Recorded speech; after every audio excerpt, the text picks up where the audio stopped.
The Canterville Ghost. Chapter 1. The Otis family comes to Canterville.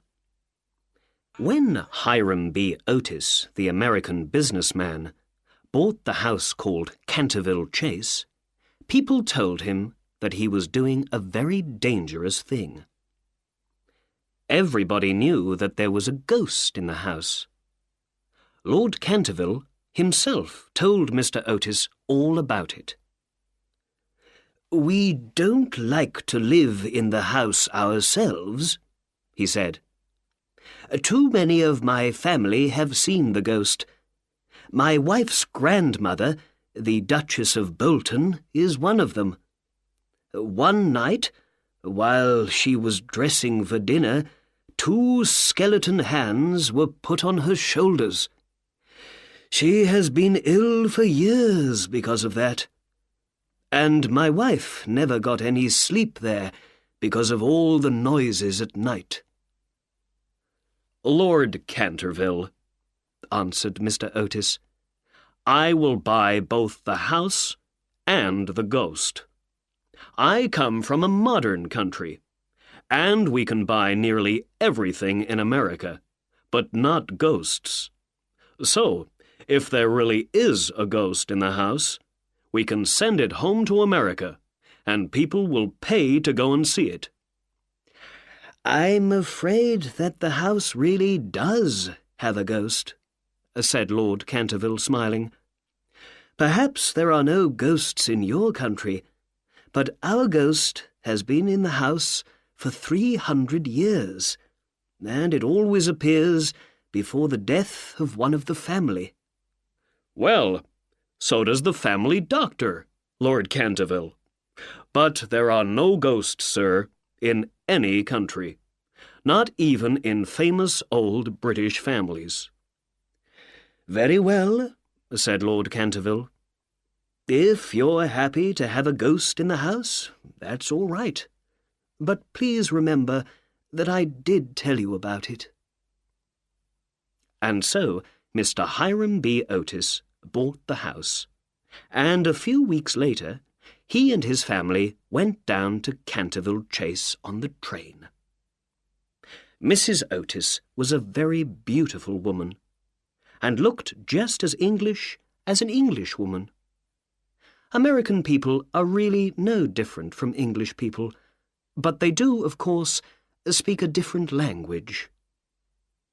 Her eldest son, Washington, was a good-looking young man with a wonderful smile, who was famous at all the London parties for his fine dancing. Miss Virginia E. Otis was a sweet little girl of 15, with big blue eyes.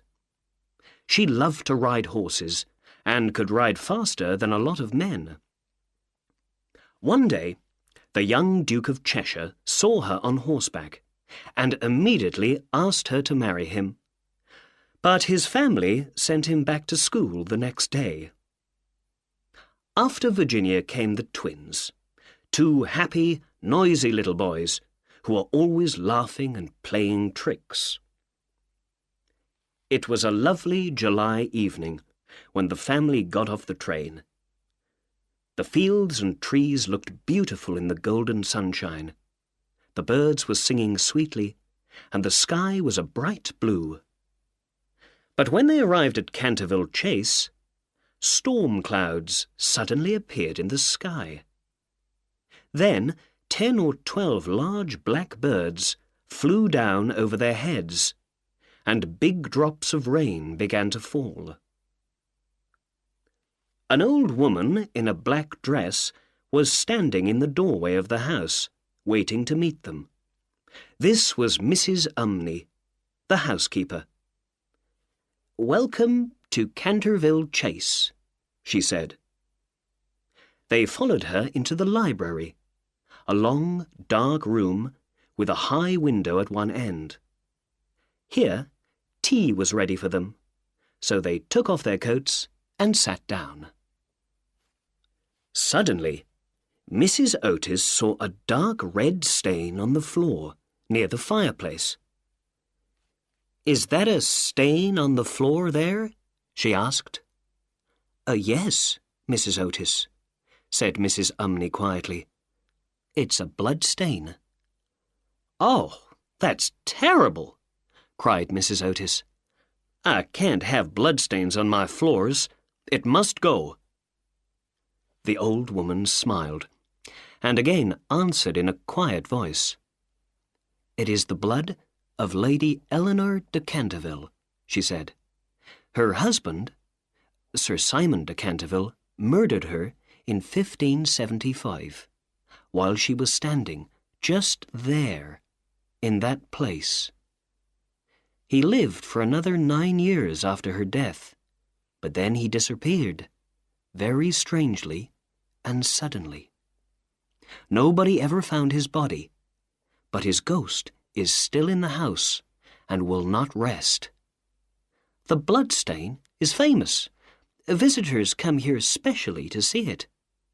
People have tried to clean it, but it will not go away." "Of course it will!" cried Washington Otis. "Pinkerton's famous stain cleaner will clean it up in a second."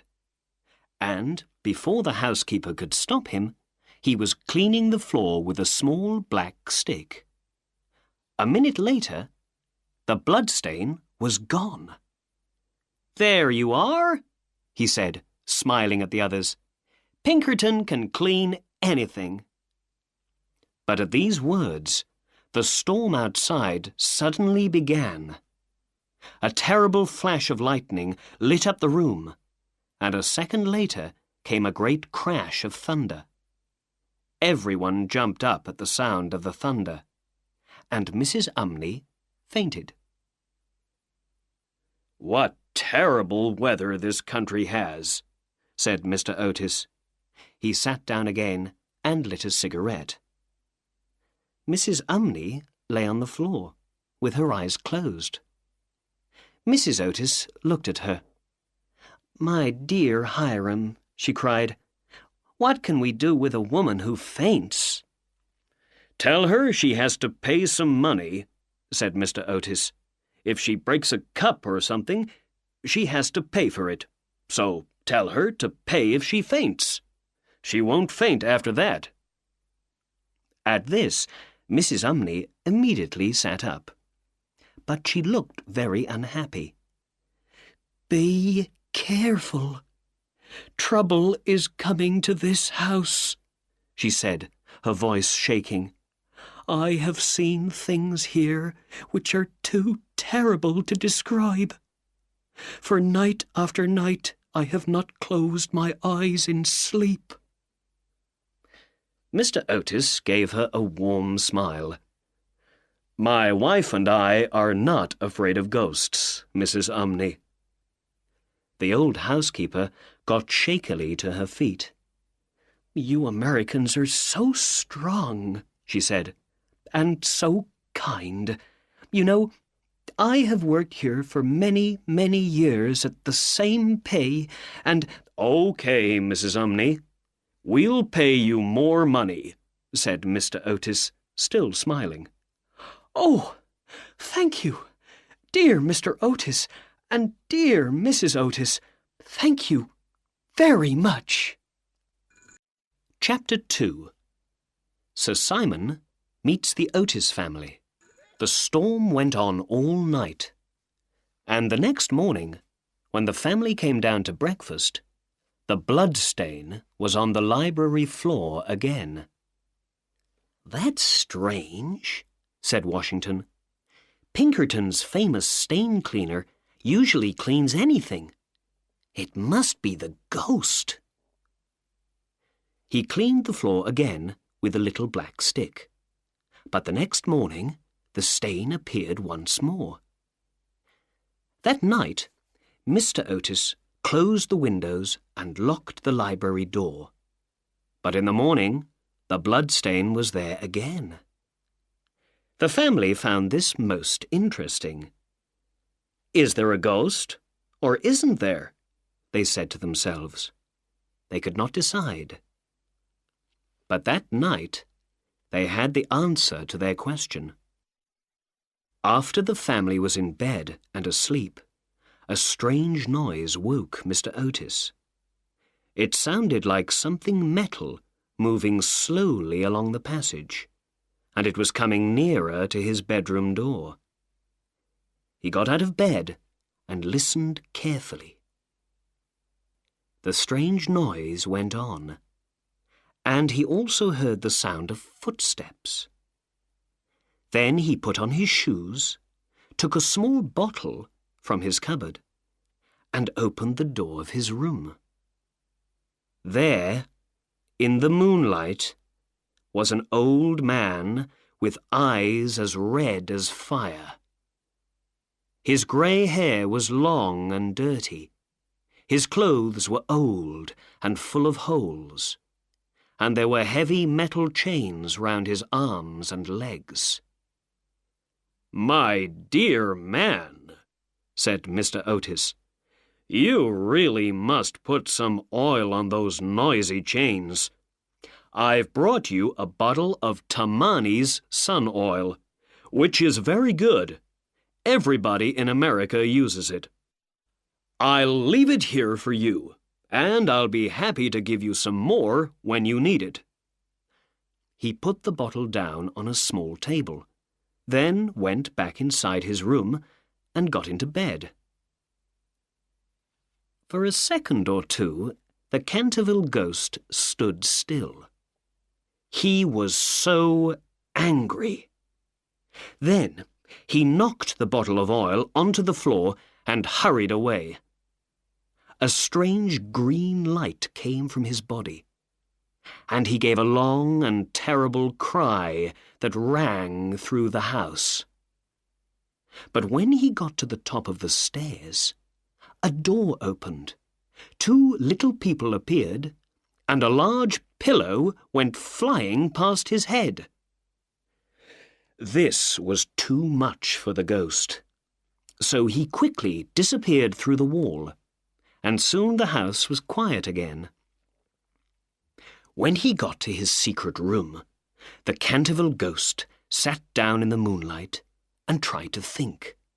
He was both angry and unhappy. "For 300 years, he said to himself, I have been the best and most famous ghost in the country. Everybody has been afraid of me. There was the Duchess of Bolton not long ago. I put my skeleton hands on her shoulders, and she nearly died of terror. She has been ill ever since. Before that, there were 4 housekeepers who ran away from the house screaming. Then there was that wonderful night in 1752 when Lord Augustus shot himself in the library because he saw a skeleton in the armchair by the fire. And there was the beautiful Lady Stutfield, who never spoke again after my cold fingers held her long, white neck while she sat at dinner. The ghost sat there, remembering all those happy times in the past. But he was not happy now. "After all this," he said, "these terrible modern Americans come to the house and give me Tamani's sun oil for my chains and throw pillows at my head. Oh, it's too bad. They'll be sorry for this. Oh, yes, they will."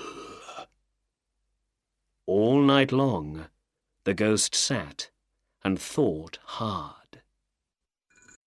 Chapter 3. A second ghost appears at Canterville. The next morning, when the Otis family met at breakfast, they talked about the ghost for some time. Mr. Otis was a little cross to find the bottle of Tamani's sun oil lying on the floor of the passage. "I don't want," he said, to hurt the ghost in any way." Here he looked at the boys. "We must remember that he has lived in this house for a very long time, so I don't think it's very nice to throw pillows at him. No, don't laugh, boys, it's not funny. But if the ghost won't use the oil, we will have to take his chains away from him. We can't possibly sleep with that noise going on outside our bedrooms every night." But for the rest of the week, all was quiet. The only interesting thing was the bloodstain. Every day, Washington cleaned the floor with Pinkerton's stain cleaner, and every night, Mr. Otis carefully locked the windows and the library door. But the bloodstain was always there again the next morning. It also changed colour a few times. On some days it was red, on other days it was purple, and once it was bright green. Most of the family thought these colour changes were very funny, and they hurried downstairs each morning to find out the new colour. The only person who did not laugh was little Virginia, but she would not explain why. And on the morning the bloodstain was bright green, she nearly cried. On Sunday night, soon after the family went to bed, the ghost made his next move. There was a 300-year-old suit of armour downstairs. "Now, a ghost in armour will surely frighten even modern Americans," he thought. He began to put on the suit of armour, but it was too heavy for him, and he and the armour fell to the floor with a loud crash. All the men in the Otis family jumped out of bed and hurried downstairs at once. They found the unhappy ghost sitting there, holding his head and crying softly with pain. The twins had their pea-shooters with them, and immediately began to shoot little balls of paper at him. Mr. Otis brought out his handgun and, like the good Californian he was, called out to the ghost, "Hold up your hands."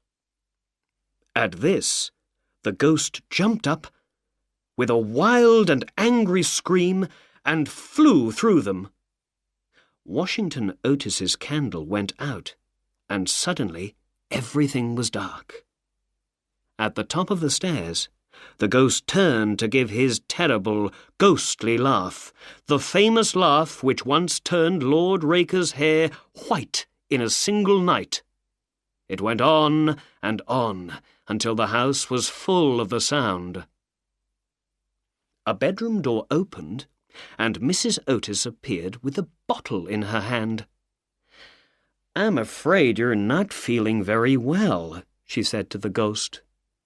"I've brought you some of Dr. Dobell's special stomach medicine. If you're having trouble with your stomach, this will soon help you to feel better." The ghost looked at her angrily and began to turn himself into a big, black dog, one of his most famous tricks. But the sound of young footsteps coming up the stairs stopped him, and he quickly disappeared with a ghostly "Ooh" before the twins arrived at the top. For some days after this, he was very ill, and only went out to make the bloodstain again each night. But when he began to feel better, he decided to try for the third time to frighten Hiram B. Otis and his family. He spent most of Friday, the 17th of August, trying to decide what to wear. At last, he decided on a dead man's shroud, a large black hat with a red feather in it, and a long knife. That night, the wind shook all the doors and windows, and the rain crashed down onto the roof of the house. The ghost made his plans carefully. "I'll go first to Washington Otis's room," he said to himself. "He cleans away the famous Canterville bloodstain each morning, so I want to be sure that he'll be really frightened. I'll make ghostly noises to wake him up. Then I'll push my knife into my neck 3 times to the sound of slow music. Then I'll go to Mr. Hiram B. Otis's room. I'll make a terrible noise in his ear, and at the same time put my cold hand on Mrs. Otis's face. Now, what about Virginia? She's never played any tricks on me, and she's sweet and pretty. Perhaps I'll just make a soft ooh in her ear, or move her bedsheets a little with my skeleton's fingers. And then on to the twins. Those horrible boys are going to learn a lesson tonight. I'll stand between their beds, looking like a dead body, cold and green and smelling of death. They'll be too frightened to move. Then I'll throw off my shroud and do my famous skeleton dance all around the room. He heard the family go to bed at 10:30. For some time he listened to the laughs and shouts of the twins, but by 11:15 all was quiet. At the sound of midnight, the ghost left his room. He came out of the wall with a knife in his hand and a smile on his face. It was not a nice smile, and when the moon saw it through a window, she hid behind a cloud. Slowly and silently, the ghost moved through the house, while the Otis family went on happily sleeping.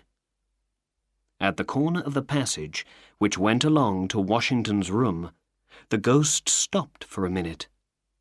A little wind came from nowhere, pulling his long white shroud this way and that, and showing the skeleton arms and neck of the walking dead. He heard the clock sound midnight, gave a little laugh, and turned the corner, and stopped in terror.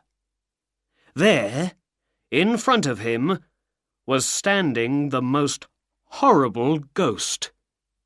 It had a large head with no hair on it, and a fat, round face with a deathly smile across its open mouth. A red light burned like fire inside its mouth and behind both of its eyes. Its great body was hidden under a long shroud, and it carried a large piece of paper with strange writing on it. The Canterville ghost did not wait to read it. He was too frightened. When you see your first ghost, you don't stop to talk. You turn and run. So the Canterville ghost turned and ran. His long shroud got caught around his feet, and he nearly fell over. But he ran as fast as he could, away from the horrible thing that was watching him, with fire in its eyes.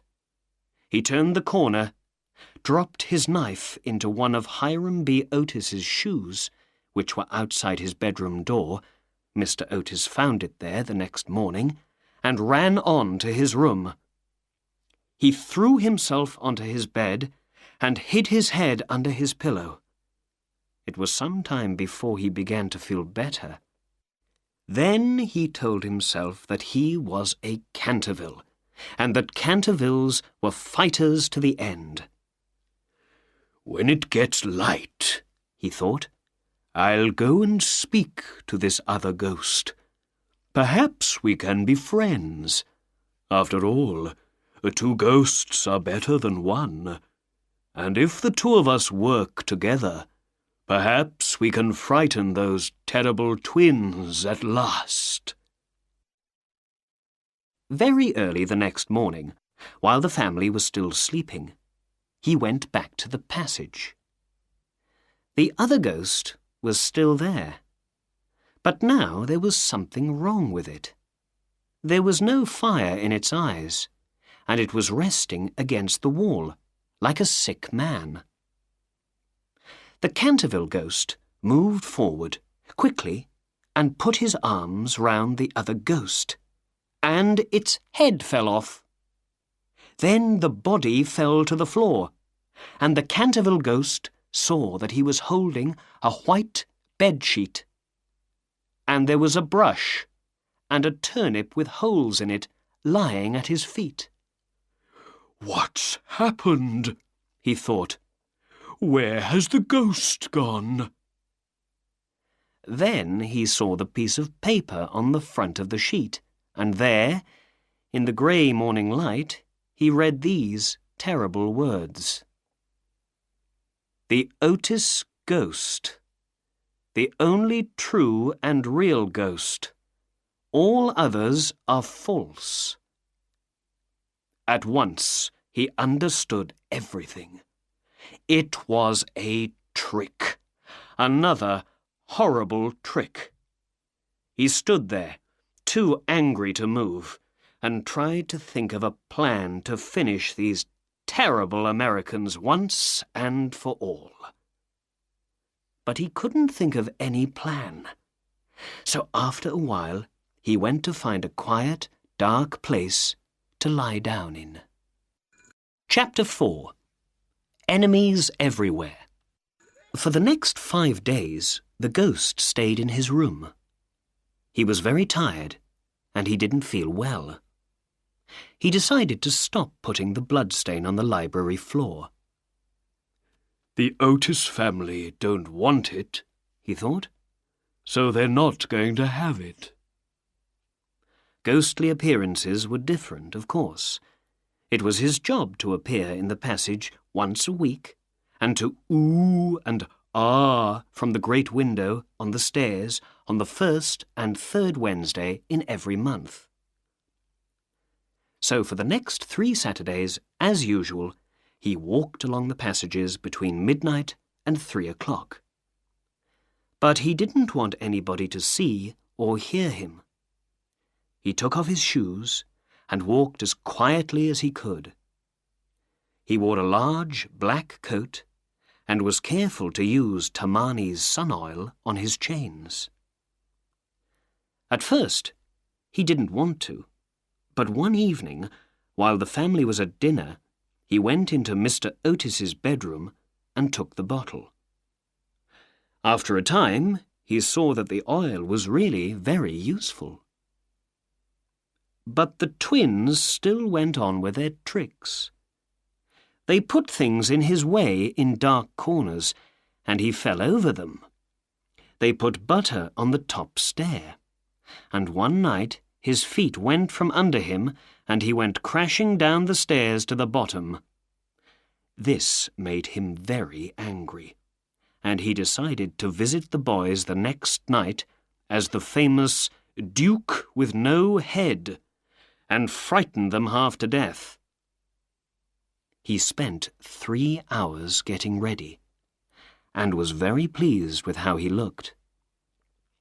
At 1:15, he walked through the wall and moved silently through the passages to the twins' bedroom. The door was open a little way. Pushing it hard, the ghost walked into the room, and a heavy jug of water fell right down on him.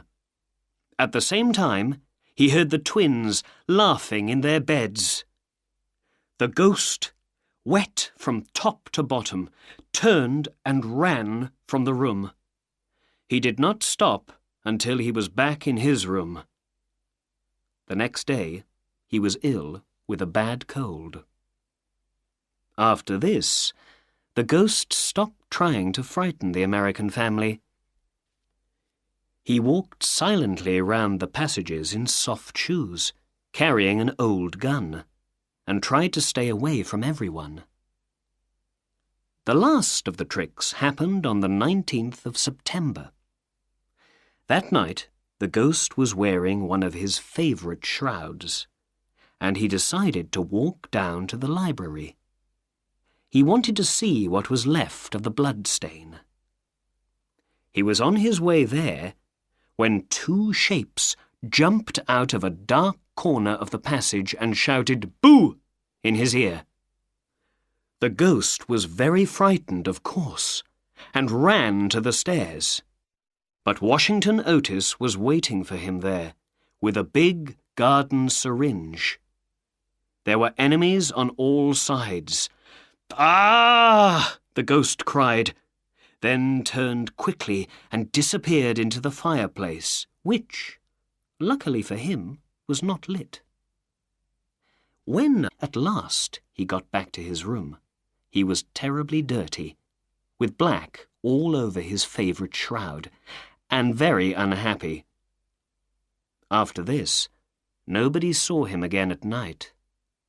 The twins waited to play tricks on him 3 or 4 times.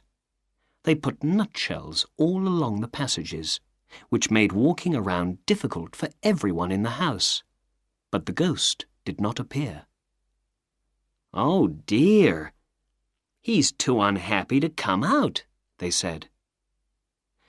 Mr. Otis began work again on his book. Mrs. Otis gave a number of big American parties for the English people who lived near them. The boys played in the house and garden, and Virginia went horse-riding with the young Duke of Cheshire.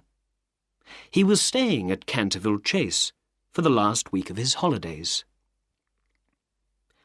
Mr. Otis wrote a letter to Lord Canterville and said, "We think that the ghost has gone away."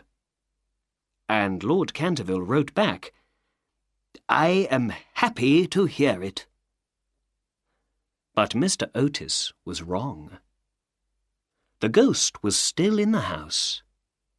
It is true that he was ill, but he was not yet ready to stop his ghostly work. The young Duke of Cheshire was staying in the house, and the ghost knew the Duke's family well. He once appeared before the brother of the Duke's grandfather as the Horseman of Death. The poor man's hair turned white in one night, and for the rest of his life he could only say the words, "Turn out the light, turn out the light." Now the ghost wanted to do the Horseman of Death for the young Duke, too. He got everything ready, but in the end he never left his room. He was too frightened of the twins to go out, and the young Duke slept happily in his bed, thinking of pretty Virginia. Chapter 5. Poor, poor Ghost. A few days after this, Virginia and the young Duke went out horse-riding. They were riding through some woods when one of the trees caught Virginia's skirt and made a big hole in it. Later, when she got home, she went up the back stairs to her room. She wanted to change her skirt before anyone saw it. On the way to her bedroom, she went past a room which was not often used. The door was half open, and she stopped. "Is someone in there?" she thought. She went to the door and looked in. To her surprise, Virginia saw the Canterville ghost. He was sitting near the window, watching the first leaves of autumn dancing in the wind. His head was on his hand, and he looked very unhappy.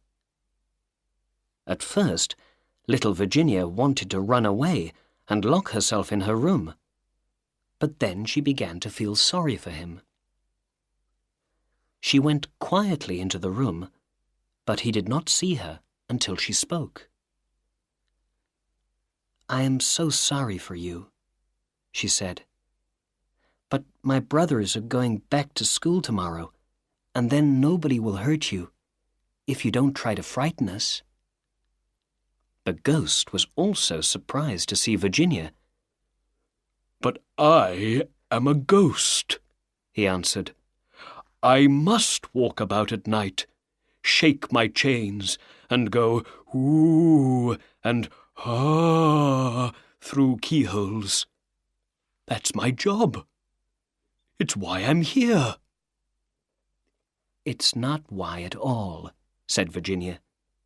"And you have been very bad.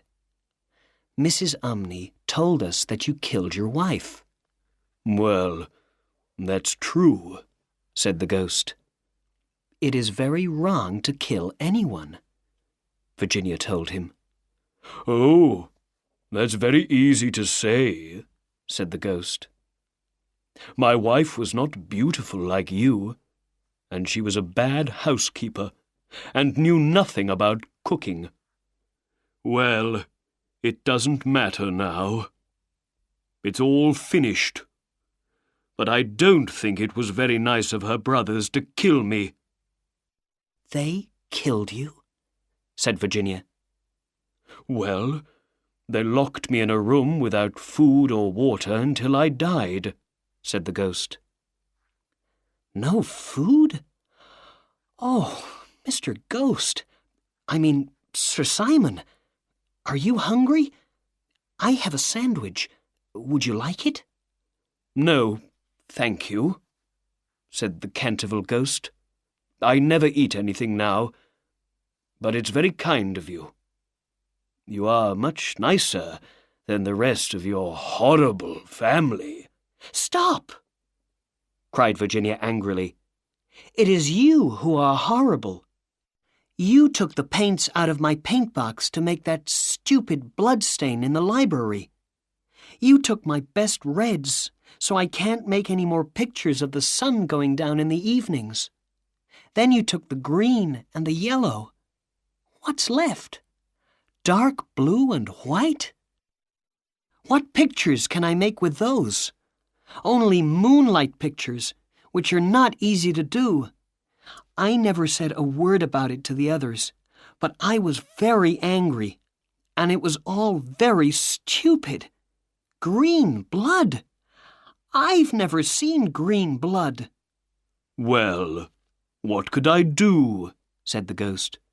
"It's very difficult to get real blood these days, and your brother started it all with his Pinkerton's famous stain cleaner. So I used your paint. What's wrong with that? You Americans don't understand anything." "You know nothing about Americans or America," said Virginia. "Why don't you go there? Father will be very happy to pay for your ticket.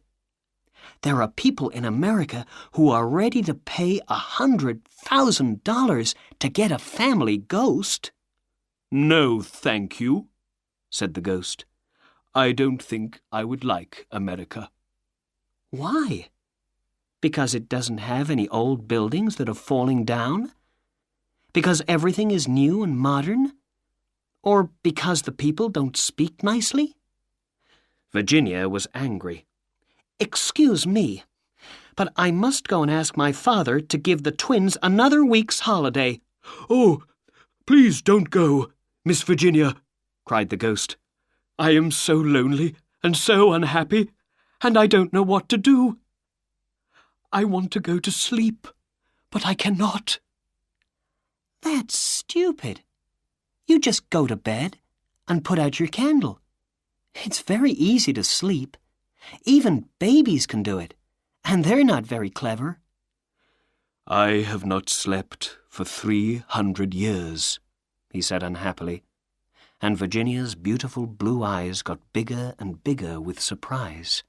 300 years, he said again, and I'm so tired." She began to feel sorry for him once more. Her little mouth trembled like the leaves of a flower, and she looked at him kindly. "Poor, poor ghost," she said quietly, and moved nearer to him.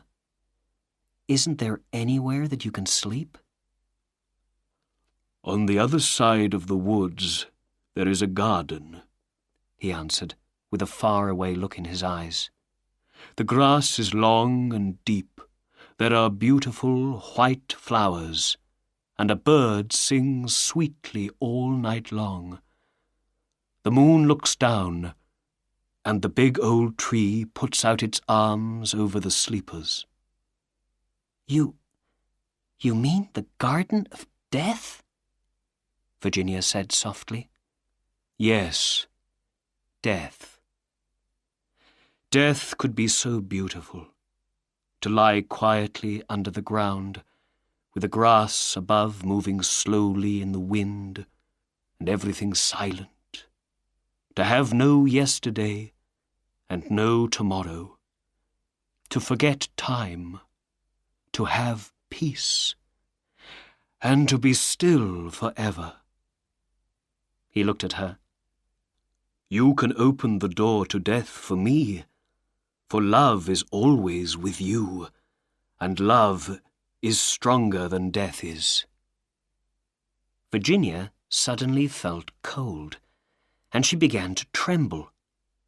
Then the ghost spoke again, and his voice was like a soft wind through the trees.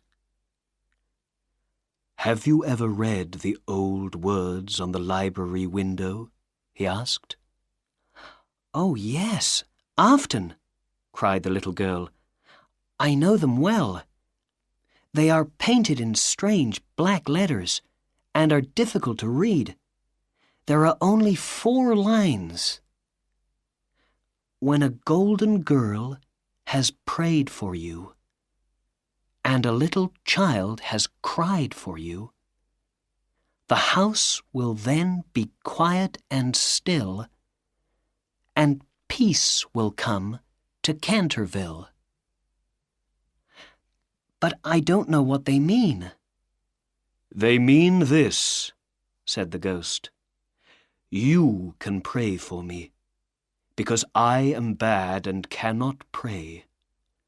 You can cry for me, and for all the bad things I have done, because I cannot cry.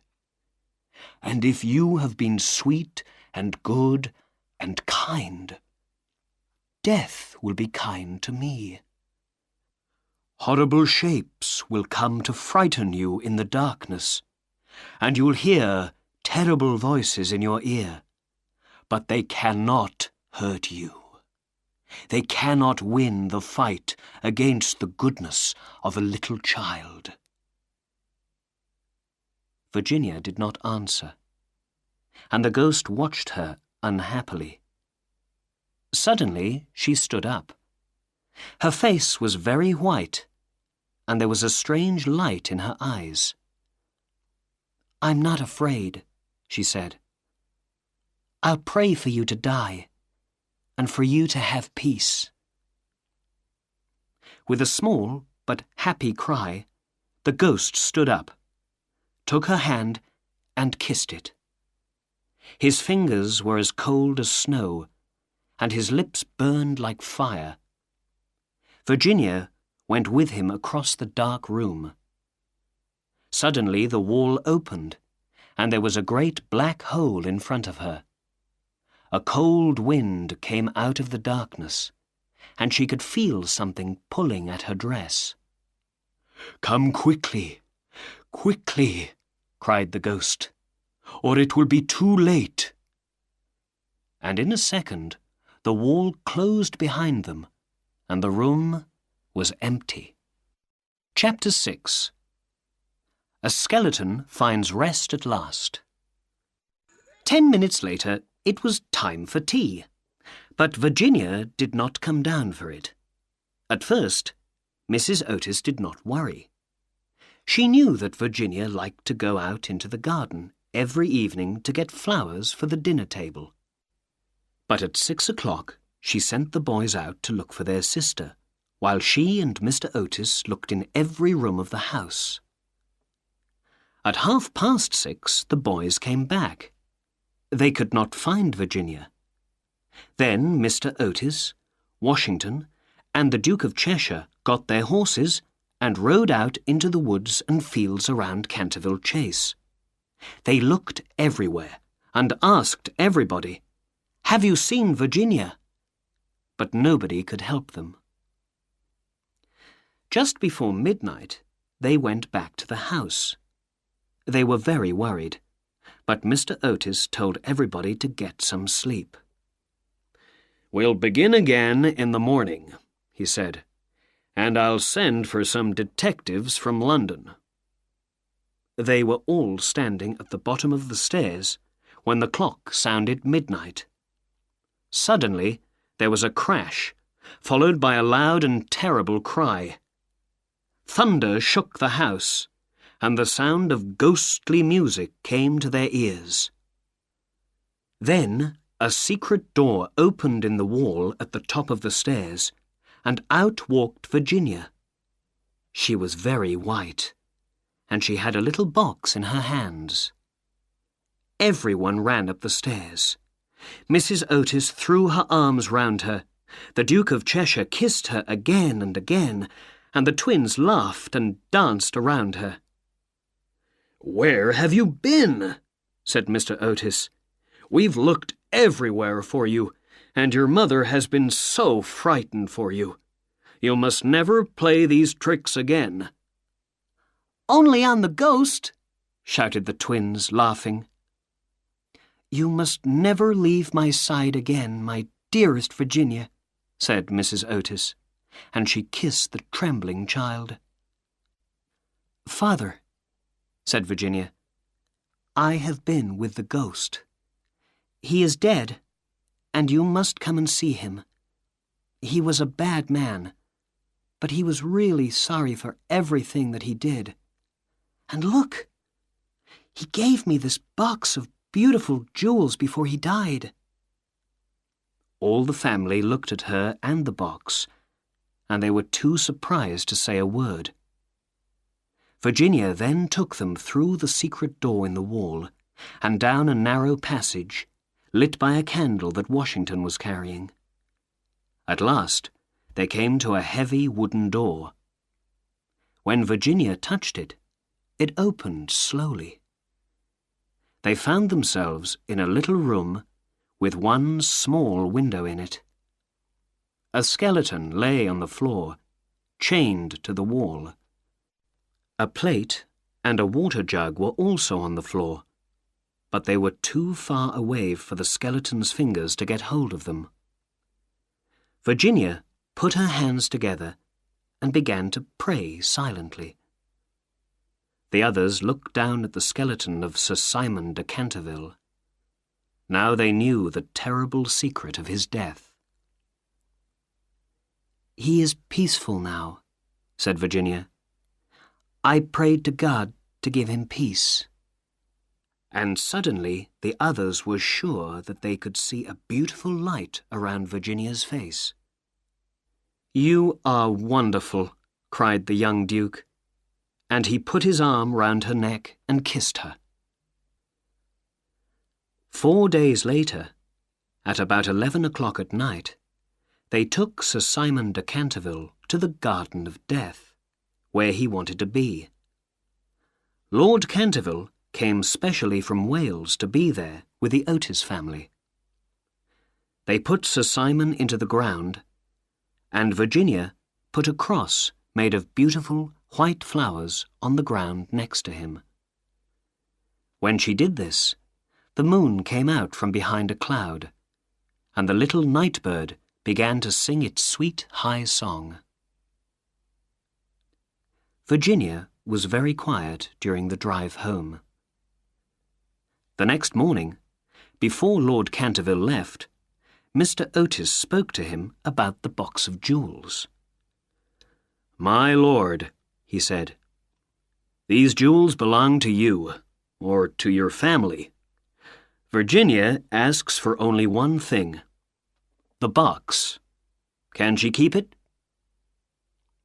"My dear sir," replied Lord Canterville, "your daughter has been a wonderful friend to one of my family. We shall always thank her for that. And remember, you bought the house and everything in it, the ghost too. Anything that belonged to him is now yours. "No, Mr. Otis, your daughter must keep the jewels. When she is a woman, she will be happy to have pretty things to wear." So Virginia kept the jewels, and she wore them in the spring of 1890, when she married the young Duke of Cheshire, and everyone said, "How beautiful." Some time later, she and her husband went down to Canterville Chase. One afternoon, they walked through the woods to the Garden of Death and to the old tree. "Virginia," said the Duke, "tell me something. What happened when you were locked up with the ghost?" "Please don't ask me, Cecil. I cannot tell you," she said. "Poor Sir Simon. I have much to thank him for." "Yes, don't laugh, Cecil. I do. He helped me to understand about life and death, and that love is stronger than both." The Duke kissed his wife lovingly. "My dear, you can keep your secret. The only thing I want is your love," he said. "You have always had that, Cecil," she said. "And you will tell our children some day?" Virginia did not answer, but her face went prettily red.